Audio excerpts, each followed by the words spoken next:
The Legend of Mortimer the Clown. Once upon a time, in the quiet town of Woodville, which was filled with a mystical aura and secrets, strange disappearances began to occur. People vanished without a trace, and their bodies were never found. The local police were helpless. In the face of these mysterious events, and fear gripped the hearts of the townsfolk. Amidst this chaos and terror, a circus called the Theater of Horror arrived, captivating the imagination of the townspeople. Along with the circus came its star, a clown named Mortimer. He was elaborately dressed in his clown costume, but beneath his mask of laughter lurked a sinister and malevolent presence. Immediately after the circus arrived, horrifying incidents began to unfold. People would go missing in the darkness of the night, leaving behind only traces of rainbow-colored confetti. The townsfolk began to suspect Mortimer of these heinous crimes, but no one could find any evidence. Sinister messages began to appear on surfaces throughout the town. Written in red letters, they said, "Laugh while you can. Death will inevitably come." These messages sent chills down their spines, and fear became a part of their everyday lives.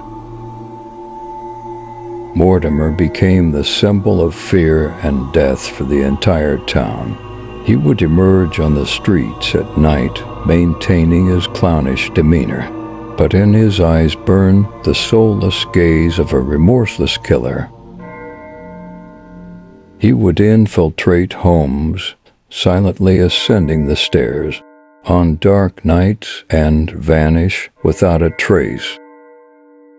One day, a young woman named Emily decided to investigate this legend herself.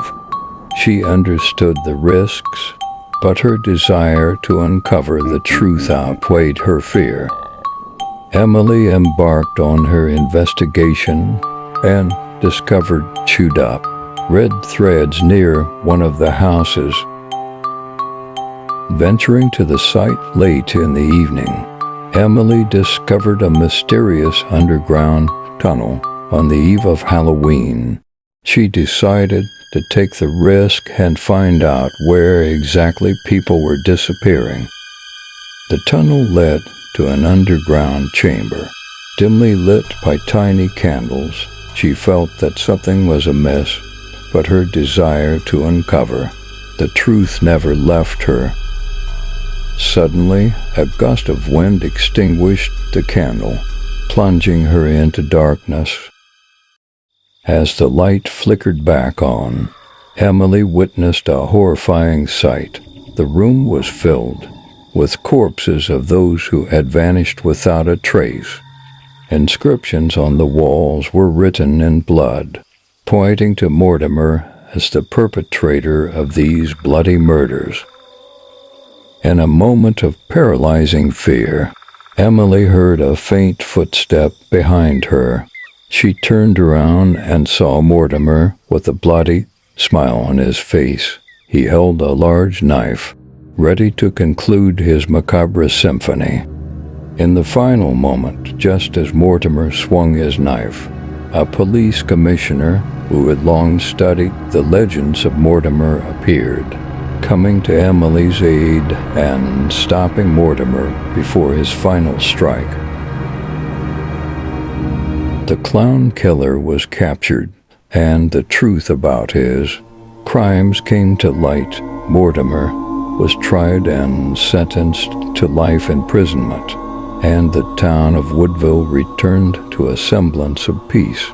However, the legend of Mortimer lived on in the hearts of the townspeople.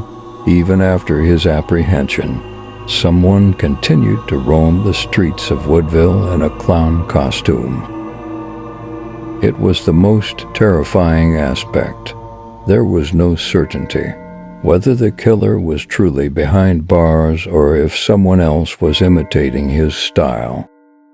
Thus, those who had endured the horror were left with psychological scars, reminding them of the circus of horror and the clown, killer who hid within the depths of their nightmares.